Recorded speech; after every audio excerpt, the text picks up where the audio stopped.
Today we're going to make a simple 3D model with various features that we can use in Inventor. This is the home screen, so we're going to start by creating a new file. Select new. We're going to use English standard inches.ipt. This is the basic part file below our assembly and drawing. This is where you create the individual part. The assembly is where you put together your multiple parts. And the drawing sheets are where you can show them in their exploded views and have your dimensions, so someone create the part from that file. So you're going to click create. It should open a new file.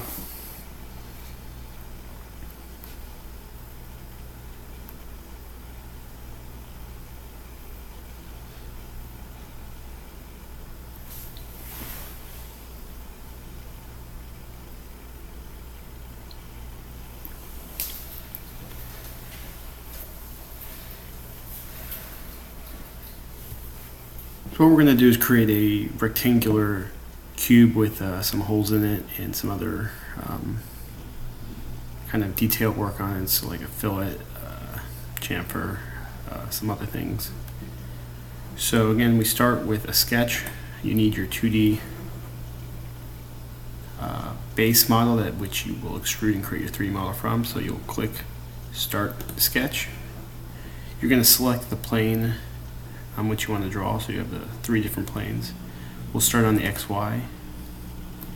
So it'll bring you to where you have a perpendicular overhead view. So we want to create a rectangle. At the top here you see there's the rectangle and it has 2 points. This is how you select and define your rectangle. If you hover over it, it should give you options. You could always press F1 for more help.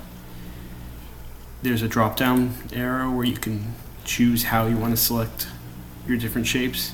We're going to stick with the 2 point. You'll notice sometimes when you get close to landmarks, like the origin, it'll snap to it. It'll show the coordinates saying it's 0, 0. We can select that as one end. And then you can select another point at some point. You'll notice how 2 of the lines are dark blue. These mean that these lines are constrained since this point is fixed. These 2 lines cannot move. You can, drag this point to further edit this. What we're going to do is we're going to dimension it. Let's make it a 2-inch by 3-inch rectangle. You can zoom out. There should be an option to view it. An easier way to zoom to fit. Hit this little magnifying glass. It'll always zoom to fit in your entire object. So we have a 2-inch by 3-inch rectangle. So we can finish this sketch. It'll take us back to our isometric view. This cube in the upper right hand corner shows your views, so you can navigate around it by clicking different corners or edges of the cube to change your view. If you click on the 3D model tab at the top left, we can select extrude. So it'll automatically select our rectangle since that's the only object. Then we can select how far of an extrusion we want. We can make it 2 inches. You notice it doubled the width. We can choose which direction we want that extrude to go in. You can make it center, or you can make it bidirectional, and you can choose a different distance for each side. So we'll just have it come up out of the page, so you click OK. And you'll notice over on the left here, it now consumed sketch 1. You can still see it highlighted with the dimensions to make extrusion 1, which it has defined as that gray mass with the dotted lines. So if we want to, you can click front. So now we're looking down on it, but it's a solid object instead of a 2D sketch. So if we want to now cut a hole through this cube, we can click circle. We'll have to select a plane on which we want to draw the circle, so you can select any side. This will become your new plane, so you'll be drawing on the surface. We can do it on the front here. You'll click it. It'll then take you back. So you have a perpendicular view. You can kind of click anywhere. The circle is defined here by clicking its center point, and then you drag out a certain amount of radius. We're going to dimension it, so we got to define the radius of the circle, which we can type in, make it a 1-inch diameter circle. Then we need to define the location of the circle. So we're going to select this edge to the center point. This was a 3-inch long, so let's put it in the middle. 1.5 would be the middle, and then we can use it from the bottom to the center of the circle. And it was 2 inches in height, so we'll make it 1. So now this, and I'll just clean this dimension up and pull it out.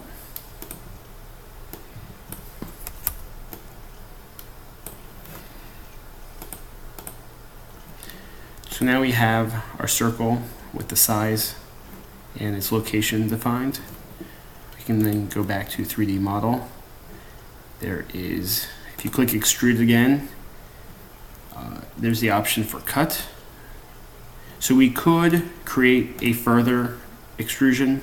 So if you wanted to make a peg, you can take that circle, make a peg, or we can make a cut. You do not have to make the cut go all the way through. You can define its length. You can choose which direction you want it to go in. You can either extend distance to the next object, so it would cut through the object to the next object.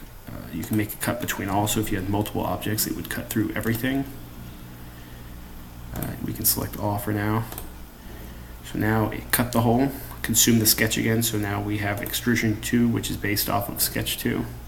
If we go to the front, you can now see the hole that has been cut through the object. So we have our simple rectangle with a hole cut through it. Now what we can do is we can either modify, like things like fillet here are what you do to modify a sketch. Let's modify the 3D model itself. So let's say we want to soften the edges a little bit. So a fillet basically is like sanding down the edge. So you can select fillet, it's going to bring up options. You can select all the edges and you can select your radius. So here it's selected a 0.25 radius. Now we haven't done it yet, but it'll give you a preview of what that'll look like. So this is a 0.125 inch radius, so you can select all your edges, and even since you have intersections, it'll resolve it to where it makes it a nice smooth edge. So we're going to go ahead and select all of the edges. You can either use the hand and pan around in 3D, or use this cube to kind of navigate around. When I'm zooming in and out, I'm using the mouse wheel. So we've now filleted every single edge.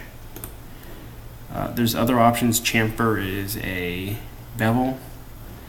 So let's go ahead and chamfer the edge of the circle hole. So we can select chamfer again. The chamfer distance is how much it's going to cut off. So instead of being a smooth rounded corner, this is a kind of a cut.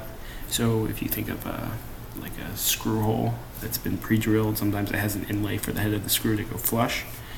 So if we want to screw this in, we could choose that. You can click, I'm going to go to the other side, select both sides. You can click apply.